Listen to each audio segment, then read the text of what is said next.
ಧನುರಾಶಿ ಯುಗಾದಿ ವರ್ಷ ಭವಿಷ್ಯ 2026. ಧನುರಾಶಿಯವರಿಗಂತೂ ಪಂಚಮ ಸ್ಥಾನದಲ್ಲಿ ಶುಕ್ರಾದಿತ್ಯ ಯೋಗ, ಇದು ಒಂದಷ್ಟು ಶುಕ್ರ ಮತ್ತು ರವಿಯ ಸಂಯೋಗ, ಒಂದಷ್ಟು ಪರಿಪೂರ್ಣವಾದಂತಹ ಗುರುಫಲ ಬರುವಂಥ ಅಷ್ಟು ಫಲಗಳನ್ನು ಕೊಡುವಂಥದ್ದು ಇರುತ್ತೆ. ಏನೇ ಒಂದು ಬಿಸ್ನೆಸ್ಸು ವ್ಯವಹಾರಕ್ಕೆ ಸಂಬಂಧಪಟ್ಟಂಥದ್ದು ಪ್ರಯತ್ನ ಮಾಡುವಂಥವ್ರಿಗೆ ಅನುಕೂಲ.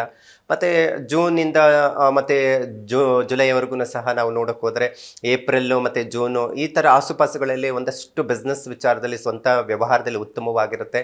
ಮತ್ತು ಶಿಕ್ಷಣ ಕ್ಷೇತ್ರಕ್ಕೆ ಸಂಬಂಧಪಟ್ಟಂಥದ್ದು ಒಂದಷ್ಟು ಉತ್ತಮವಾದಂಥ ಮಕ್ಕಳು ಸಾಧನೆ ಮಾಡುವಂಥದ್ದು ಕಂಡು ಬರುವಂಥದ್ದು ಇರುತ್ತೆ. ಮತ್ತು ಹೂಡಿಕೆ ವಿಚಾರಕ್ಕೆ ಸಂಬಂಧಪಟ್ಟಂಥದ್ದು, ಯಾಕಂದರೆ ವರ್ಷದ ಪ್ರಾರಂಭದಲ್ಲೇ ಒಂದಷ್ಟು ಬದಲಾವಣೆಗಳನ್ನು ಧನುರಾಶಿಯವರು ನಿರೀಕ್ಷೆಯನ್ನು ಮಾಡುವಂಥ ರೀತಿಯಲ್ಲಿ ಅನುಕೂಲ ಆಗುವಂಥ ಸಾಧ್ಯತೆ ಇರುತ್ತೆ. ವಿದ್ಯಾರ್ಥಿಗಳಿಗಂತೂ ಉತ್ತಮವಾದಂಥದ್ದು ಕಾಣಬಹುದು. ಆ ಸಂದರ್ಭದಲ್ಲಿ ಒಂದಷ್ಟು ಏಪ್ರಿಲ್ಲು ಮಾರ್ಚ್ ಇಂತಹ ಸಂದರ್ಭದಲ್ಲೇ ಒಂದಷ್ಟು ಎಕ್ಸಾಮ್ಗಳು ನಡೀತಾ ಇರುತ್ತೆ. ಏಪ್ರಿಲ್ 10 ತನಕ ಒಂದಷ್ಟು ಒಳ್ಳೆಯ ಉತ್ತಮವಾದಂಥ ಫಲಗಳನ್ನು ನಿರೀಕ್ಷೆ ಮಾಡಲಿಕ್ಕೆ ಸಾಧ್ಯ ಆಗುತ್ತೆ. ಇನ್ನು ಏಪ್ರಿಲ್ 10 ನಂತರ ಬುಧ ಬದಲಾವಣೆ ಆಗುತ್ತೆ. ಅದ್ರ ಜೊತೆಗೆ ಕುಜ ಮತ್ತು ಶನಿ ಸಂಯೋಗ, ಒಂದಷ್ಟು ವಿದ್ಯಾರ್ಥಿಗಳಿಗೆ ತೊಂದರೆಗಳು ಉಂಟಾಗುವಂಥದ್ದು ಇರುತ್ತೆ.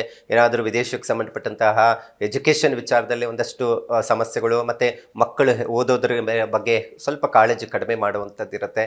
ಮತ್ತು ಅತಿಯಾದಂತಹ ಹಠ, ಕೋಪ, ಯಾರ ಮಾತು ಕೇಳಲ್ಲ, ಹುಡುಗರ ಜೊತೆ ಒಂದಷ್ಟು ಸೇರ್ಕೊಂಡು ತೊಂದರೆ ಮಾಡಿಕೊಳ್ಳುವಂಥ ಸಾಧ್ಯತೆ ಇರುತ್ತೆ. ಹಾಗಾಗಿ ಮಕ್ಕಳ ವಿಚಾರ, ಧನುರಾಶಿ ಮಕ್ಕಳ ವಿಚಾರದಲ್ಲಿ ಸ್ವಲ್ಪ ತಂದೆ ತಾಯಿ ಗಮನ ಹರಿಸಬೇಕಾಗುತ್ತೆ ಆ ಸಂದರ್ಭದಲ್ಲಿ.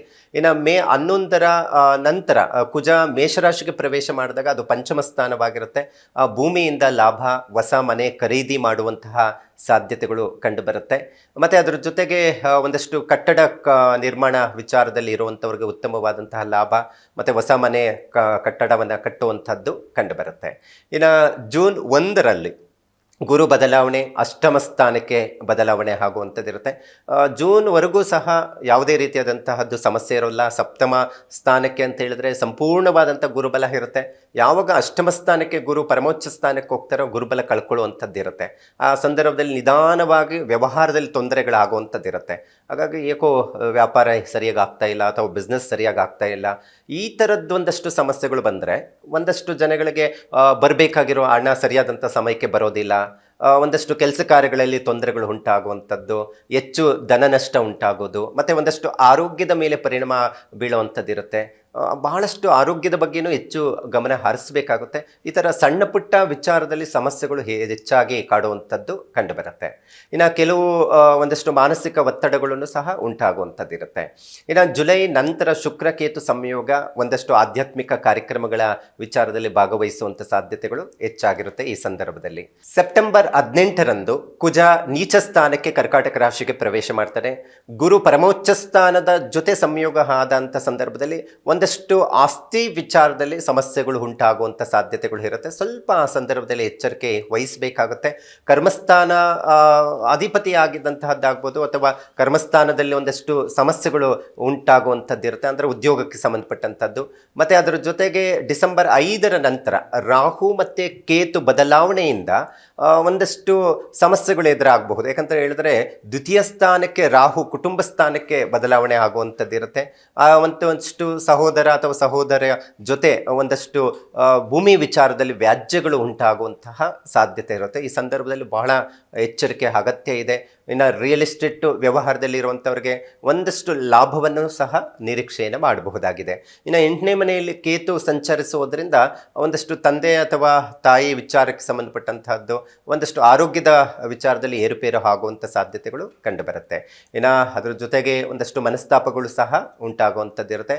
ಇನ್ನು ಆ ಸಂದರ್ಭದಲ್ಲಿ ರಾಹು ಮತ್ತು ಒಂದಷ್ಟು ಆಸೆ ಆಕಾಂಕ್ಷೆಗಳು ಜಾಸ್ತಿ ಮಾಡುವಂಥದ್ದು ಇರುತ್ತೆ. ಒಂದಷ್ಟು ಬೆಟ್ಟಿಂಗ್ ರೀತಿಯಲ್ಲಿ ಆಲೋಚನೆ ಮಾಡುವಂಥದ್ದು, ಅದರಿಂದ ನಷ್ಟ ಹೋಗುವಂಥದ್ದು, ಒಂದಷ್ಟು ದೊಡ್ಡ ಮಟ್ಟದ ಮೊತ್ತ ಕಳೆದುಕೊಳ್ಳುವಂಥದ್ದು ಇರುತ್ತೆ. ಹಣದ ವಿಚಾರದಲ್ಲಿ ಸ್ವಲ್ಪ ಜಾಗೃತೆ ವಹಿಸಬೇಕಾಗುತ್ತೆ.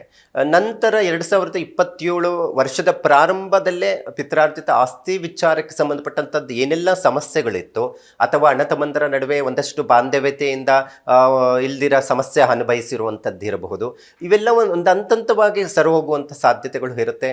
ಒಂದಷ್ಟು ಪಿತ್ರಾರ್ಜಿತ ಆಸ್ತಿ ವಿಚಾರದಲ್ಲಿ ಭಾಗಗಳಾಗುವಂಥದ್ದು ಇರುತ್ತೆ, ಅನುಕೂಲ ಉಂಟಾಗುವಂತಹ ಸಾಧ್ಯತೆಗಳು ಆ ವರ್ಷದ ಪ್ರಾರಂಭದಲ್ಲಿ ಒಂದಷ್ಟು ಒಳ್ಳೆ ನಿರೀಕ್ಷೆಯನ್ನು ಮಾಡ್ಬೋದು, ಒಳ್ಳೆ ಫಲಗಳನ್ನು ನಿರೀಕ್ಷೆ ಮಾಡಬಹುದು. ಒಟ್ಟಾರೆ ಧನುರಾಶಿಯವರಿಗೆ ಹೇಗಿರುತ್ತೆ ಈ ಯುಗಾದಿ ಭವಿಷ್ಯ ಅಂತ ಹೇಳಿದ್ರೆ, ವರ್ಷದ ಪ್ರಾರಂಭ ಜೂನ್ 1ರ ತನಕ ಎಲ್ಲ ಕೆಲಸ ಕಾರ್ಯಗಳು, ಶುಭ ಕಾರ್ಯಗಳು ಎಲ್ಲವೂ ನಡೆಯುತ್ತೆ.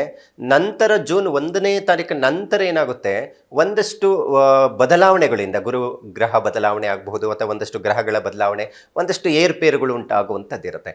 ನಂತರ ಜನವರಿ 2027ರ ನಂತರ ಯುಗಾದಿ ಬರೋ ಯುಗಾದಿ ತನಕ ಒಂದಷ್ಟು ಅಭಿವೃದ್ಧಿ ಕೆಲಸಗಳು ಆಗುವಂಥದ್ದು ಕಂಡುಬರುತ್ತೆ.